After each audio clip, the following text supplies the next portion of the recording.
Let's do some bye-week talk as we get set for this weekend's Cardinals-less slate of games, all right? Welcome to the Cardinals Daily. I'm Eddie Law. If you're already part of the squad, hey, appreciate you being here with us, all right? If you're new here, smash the subscribe button. It really helps out the channel, and the more we grow, the better content we would bring you here, all right? So Red Sea, let's get right to it. So I've been rattling my brain because everybody knows, it's the same talking point of what's the problem with this team, and there's a lot of problems, okay? But I'm trying to figure out, I'm trying to dial it down to maybe what is the specific issue we're having. Maybe it's one thing we need to fix. Maybe it's not everything. Maybe it's one thing. Who knows? I mean, I know I've been saying in the previous shows you got to fix everything 100%, and I do believe that, right? But devil's advocate a little bit, okay? What if it's not? Maybe it's not a quarterback problem. Maybe it's something else. Maybe it's something we need to look at. So I'm coming with something that I think Cardinals fans need to hear, just at least consider, all right? Because this fan base has spent the last 2 weeks screaming back and forth about one thing: Kyler Murray or Jacoby Brissett. And I'm thinking the conversation is a complete distraction at this point, right? Maybe the real problem isn't them. Maybe the real problem is not the choice, right? Maybe it's not a quarterback crisis. Maybe it's a system problem. Maybe it's a structural failure of how this offense is being built and operated, and it shows up no matter who takes a snap. So let's look at the numbers, all right? Under Kyler Murray, this offense has scored 20 points, 27 points, 15, 20, and 21. Under Jacoby, 27 and 23. Total offensive yards, as far as passing yards with Murray, 163, 220, 159, 200, and 220. With Brissett, 320, 279. Obviously, those numbers for the entire offense are different, right? They're a little higher. But the whole point there is with the quarterbacks, okay? Third down conversions with Murray, you're up and down. With Jacoby, 9 of 14, then 7 of 14. Both easily their best conversion games of the season with Jacoby, right? So, yeah, the ball's moving better with Jacoby, but I'm not denying that, of course. And I'm not pretending it doesn't matter. It does matter a lot. But you know what else hasn't changed? We're still losing the exact same way every single time we lose. Last 5 games, all right? They still have the lead late, and they still collapse. They're still unable to finish games no matter who is under center. And that is where this entire conversation, I think, needs to shift. Because here's the thing. Brissett's doing his job, right? He's doing it well. He's composed, he's tactical, he's executing what's asked of him. He's a legit stabilizer at quarterback. Kurt Warner even said it. He's not just a backup. He's a starter level player, right? And Kyler, for all the ups and downs, let's not act like he's been, awful. 6 touchdowns, only 3 picks on the season, and literally never gets to operate from a comfortable pocket. Now, sometimes it's his fault, sometimes it's not, but still. Never has a run a game when both, he never has a run game. I think this season he's had maybe once, sort of, right? And now both running backs are hurt. Connor, obviously, again, just repeating myself over and over again. Out for the season. Trey Benson, who knows when he's coming back. Michael Carter, not the guy, seemingly. So we're going with Bam Knight, who's been solid. But again, not like a guy you could have a running back. That's why I keep talking about trading for Breece Hall. But I digress. Kyler's kind of being asked to create this magic behind an offensive line that is a liability in pass protection, right? And non-existent in short yardage push. So here's what my mind is. I think Jacoby Brissett is good, right? I think Kyler's good too. I think the system's the problem. I don't think. Okay, again, think about what I'm saying here. If the system was right, if we had the right system, Kyler would be a star, right? Jacoby Brissett is a pro's pro, right? He can come in, you can plug and play with most offenses and all that, great. But even he had 2 collapses at the end of games. Okay, that honor. I want to say the blame, the honor, because it's not an honor. Dude, it's Stu Petzing in the offense, man. The offensive structure that he creates, the game plan, the adjustments, the situational decisions, the lack of adjustments, honestly, and in the front office who let this, who let this O-line and receiver room thin when injuries were inevitable. Injuries are inevitable every season, right? Bar none. We know this. All right, we have plenty. Like if we had an injury room at State Farm Stadium, it'd be packed. Plain and simple. So, I look at Petzing. All right. I think that's where the microscope needs to go. This offense is theoretically, multiple, right? Like it has no identity. Okay. It's methodical, it's predictable, and the worst part has no kill shot whatsoever. No ability to simply end a team when it matters the most. The last 2 games, Brissett ran Petzing's system better than Kyler, but still, Petzing took his foot out the gas, right? He's the one. He's the one that plays as a controller. Jacoby only goes out there and does what he's asked to do. Still, the play calling went conservative. Still, the team died in the fourth quarter. And why is that? Because the offense isn't built to close, right? And I've been saying this for the last 3 or 4 shows. Closing is a problem. All right, I feel like Leonardo DiCaprio in his Wall Street movie. He's like, you gotta close, right? It's built to compete, to hang around, to not mess up. This is a loser's philosophy. You got to go out and win the game, not just play to not lose. And then there's the roster construction. You can't tell me like the team didn't know when they gave James Conner that huge contract, a pretty good contract, that he had an injury history. You can't tell me they didn't know that they needed a legitimate wide receiver room. Right? They went cheap anyway. Teams like the Niners, teams like the Eagles, they built for I can't even speak English today. Inevitability. There we go. All right, close enough. Arizona builds everything like that things are gonna go perfect. Like no one's ever gonna hurt. Like you could turn off injury like you could do on Madden. This is not a Kyler versus Brissett issue, right? What you're seeing right now is proof that good quarterbacks can function in this offense, but none can really thrive in it. Big difference. You want this team to be dangerous? You need a real offensive identity. You need an offensive line that doesn't get bullied every short yardage play, and you need a coordinator who has a pair. Plain and simple. A pair. All right? Gannon doesn't have it, because if Gannon had a pair, he'd have gotten rid of Penson by now. Agreed? Or at least made a choice at quarterback at this point. Okay? Brissett is a professional. Kyler Murray is a playmaker. The system is the problem. And as that changes, you can line up Tom Brady out of retirement and still lose in the fourth. I take that back. Tom Brady would come in and audible out of all the garbage that Penson calls. And Penson would lose his mind and we would win. So maybe bringing the Tom Brady thing doesn't work. Okay, you put Joe Flacco in the system and we would lose in the fourth. There you go.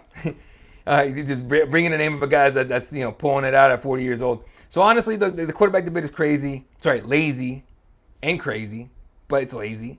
It's emotional. It's kind of a talking point at this point, not real, because we're kind of beating it to death, right? Because we've shown 2 quarterbacks can't run the system that well enough to win anymore.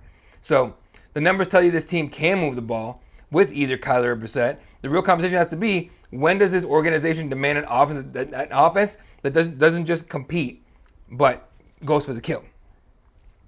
Because the Cardinals, man, they don't need a different quarterback, I don't think. They need a different philosophy, right? And again, we've been saying it forever. I've been saying in this show, quarterback, there needs to be a change of quarterback. To me, it's more about like environment, more about just like, it's like a marriage that went 10 years too long.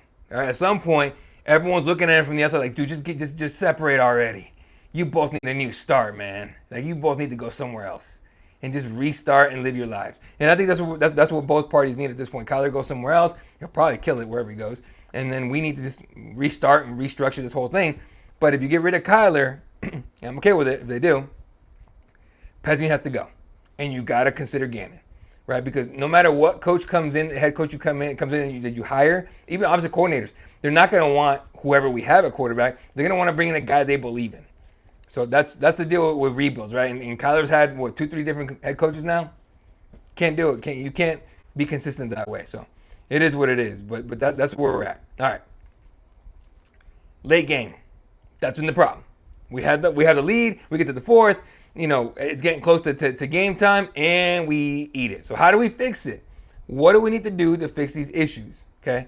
This question has haunted the Cardinals for the 5 straight games. How do you fix a team that looks like a grizzly bear for 3 quarters and then turns into a gummy bear when it matters the most? Arizona isn't getting blown out. We're not losing games by double digits. In fact, we're leading damn games until the fourth quarter, right? We have that control and then we crumble. Not once, not twice. NFL record, 3 straight losses when leading by 7 points entering the fourth quarter, right? I don't know what the record is for 5 losses in a row with was it 13 points overall, 14 points total anyway. This is no longer bad luck. It's an identity problem. Let's talk numbers, man, because they paint a brutal picture. In the last 5 games, 11 scoring drives allowed in the fourth quarter alone. We let people score on us 11 times in 7 games, whatever it is. In the fourth quarter alone. In the last 5 games, my bad. Okay, last 5 games, 11 scoring drives is insanity, okay? Like, defensive coordinators get fired for that, for allowing it. Only 13 scoring drives allowed in the first 3 quarters combined in those games, okay?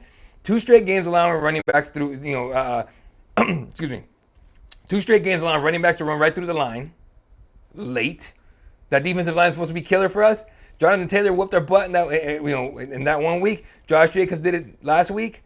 Game on the line. Arizona, we got bullied in the trenches, man. That's the effort. That's effort issue. That's an execution issue. But more importantly, it's a preparation issue. This is not about talent. Arizona's good enough to build leads, clearly. Calais Campbell, Josh Sweat, those dudes have actually made the defense better early. So what is the problem? We don't have a killer instinct. All right, being able to go for the kill is a different beast all on its own. Here's what we need to change immediately, okay? If you want to win close games like a real playoff team, 1, defensive column must shift from prevent to pressure. Too much stop zone, too much way late in the game. Opponents are dictating the pace. You can't play to not lose. You must force their hand, make them do something, all right, and take your shot at a win. Heat up the quarterback, shrink windows. We need aggression, not survival mode. 2, rotate the front 7 earlier in games. Arizona's defensive line is gassed by the 4th, right? Campbell and Sweat are vets. You can't have them out there for 70, 80 snaps and expect late explosiveness. Fresh legs win late. Simple, right? And Walter Nolan coming back will definitely help us when that happens. Number 3, situational tackling must improve. Look, they're good for 45 minutes, but late in games, guys are reaching instead of wrapping, like the one-arm BS that people like to do. That's technique, that's discipline, that is coaching. You stop Jacobs and Taylor on first contact, those drives, done. Couldn't do it to either one, all right? All right, offense must stop going conservative, straight up. This is important. Defense is not alone in this. You cannot hand your defense 12-minute fourth quarters. You can't, you can't have them be out there for the entire fourth quarter. If Petzing keeps calling these protect the lead football like strategies, this defense is going to keep on breaking. They're going to get tired. They're out there way too damn much. All right? And look, Calais Campbell was right. These aren't system overhauls. They're execution problems in the biggest moments. 1 or 2 plays, 1 or 2 stops. They aren't far, but they're not going for the kill. They're not finishing games. All right, I'll end with this. Look, the Cardinals are not a bad team. All right? The way I see it, we're an unfinished team. All right? We play winning football for 3 quarters, and we dominate in stretches. And the moment the game comes, the game is like it's in our pocket. All right, and then Petzing and Gannon get cold feet. All right, and it just gets stupid. We fade. So that's not talent. That's not injury. It's identity. Identity goes with the coaching staff, with the leadership. Winning teams smell blood in the fourth quarter, guys, and we're still scared of it for some reason. So until that flips, nothing's gonna change. Right? Not the OC, that's not going to matter. Not the quarterback's going to matter. Not the officiating. You win late or you don't survive in this league, plain and simple. And right now, we're built to complete, but we're not built to finish games. Plain and simple. So, there you go. All right, let's go ahead and get into some... Ooh, okay. I got a couple things here. Let's do comments. Because I always say we got to do our comments, and I rarely do them. All right. First comment here. Why is my team so hard to watch every year? We are the Arizona Assbirds. Brissett looked pretty good and it's tough, says Doug Drew too. Yeah, dude, I don't know. It feels like every single year we're kind of sold this whole we're going to be better thing, and it doesn't happen. And then, the front office, they like to pretend like they made some competent changes, and they just don't. It is what it is. All right, Stone Cold, Scott Recon says, just embrace the chaos of the current Cardinals timeline. At this point, you might as well enjoy it one way or another, because it's just you either you can cry winning or cry you can laugh winning or laugh crying. It is what it is. All right, our defense still lacks a pass rush along with an offensive coordinator who can make adjustments and a starting quarterback who actually cares. Kyler hasn't cared since he got that huge contract. Hard to argue that one. It's hard for me to argue that one. I think you're onto something in terms of the contract for sure. But if you look at the way Kyler's been treated by this team. I take it back to that the study clause in the contract that they ended up taking out. The only reason they took it out is because it leaked and it was embarrassing. To this day, I want someone to do a mini doc on how that got leaked. It needs to happen, because my theory is that the team leaked it because they're dumb. Because that's the dumbest thing you could have done is leak that. That was stupid. And that made him look like a toddler. Now he's acting like one. So there you go. All right, next up here. Coaching failures once again by the Cardinals staff. That 4th and 2nd call at midfield was okay, but the coaches had no big, beefy running backs or the linemen for the tush push. True. Other teams have perfected the tush push by having big players in the game to push the quarterback, but the Cardinals staff didn't prepare for that play. Evidently, they think that it magically happens, but you have to have the proper personnel in for that play, and Cardinals coaches failed in that. You know, it's funny that you say that because when they try to pull it off, I was just like, that is kind of half-assed right there. What are they doing? That makes no sense. Why would you even try that? And then Jacoby got nowhere. So that's true. Fire everybody. I'm not against it at this point. I'm really not. Brees Hall's the move. Best idea you had. Way better than Deion's on, and I like them at Colorado. Oh, yeah. Deion's son. Yeah, Shador. Look, the only reason I keep saying Shador is because at this point, why not? He's cheap. And if you can move Kyler, great. You get some money off the books, and you can sign a Mac Jones next season or whoever's available, and then you could draft the guy. So you could have like Mac Jones, if we ever get him. You can sign a Mac Jones, have Shador as a backup, and get your rookie in there, wherever you draft. All right, and then you get 2 guys you could possibly build up. That's my only point on that. But Brees Hall would be amazing. And honestly, where there's smoke, there's fire. I really do feel like we have a shot at that. I really, really do. The last one is a special one. If you guys know, if you guys have found my profile on Twitter or Instagram or anything, I also cover mixed martial arts. If you guys don't know, it's the UFC, it's PFL, it's One Championship, LFA, all those promotions. Seth Benzinski is a former UFC fighter, and I caught your whatever YouTube handle, YouTube name, whatever. Hey, mad respect for you, dude. I watched you fight plenty of times. I covered you, I think, once or twice. So it was dope. He says, can't listen to any more crying from Arizona fans. I don't blame you. I'm tired of crying about it myself. Straight up. So, but Seth, if you watch this, man, if you got time to do an interview, I would love to talk to you and see what life has been like, after the career here. All right, folks. That's going to do it for this episode of Cardinals Daily. I'm Eddie Law. Don't forget to hit that sub, hit the bell, hit the like, leave a comment. It helps the channel immensely. I appreciate every single one of you guys, especially the ones that leave the comments. You guys have been leaving so many comments here. I might have to do a comment section every show now. That is so dope. You guys have no clue. I appreciate it. I really, really do. All right, there's plenty of Arizona Cardinals fan channels and stuff like that you guys can go to. And the fact that you guys come and hang out with me for 15 minutes out of your day and leave a comment, you guys have no idea how much that means to me. So I really appreciate it. Let's keep going with that. Tell your friends about it, about our show. Make sure they subscribe, and we could get a huge group on this. And who knows? The more our channel grows, the more cool stuff we can do. Hell, I think if we get to let's say we hit like 10,000 subscribers, I think we do a meetup outside State Farm Stadium before the start of the season after we hit that. So we'll see. That'd be dope. All right, that's gonna do it for this episode of Cardinals Daily. So you guys have a wonderful, wonderful week. No Cardinal game this week, so you get to relax, not have a heart attack or whatever. You can make fun of everybody else losing or being silly or whatever. And catch you guys next week for another week of Arizona Cardinals football. We got we're heading over to Dallas, so let's see how it goes. Go Cardinals.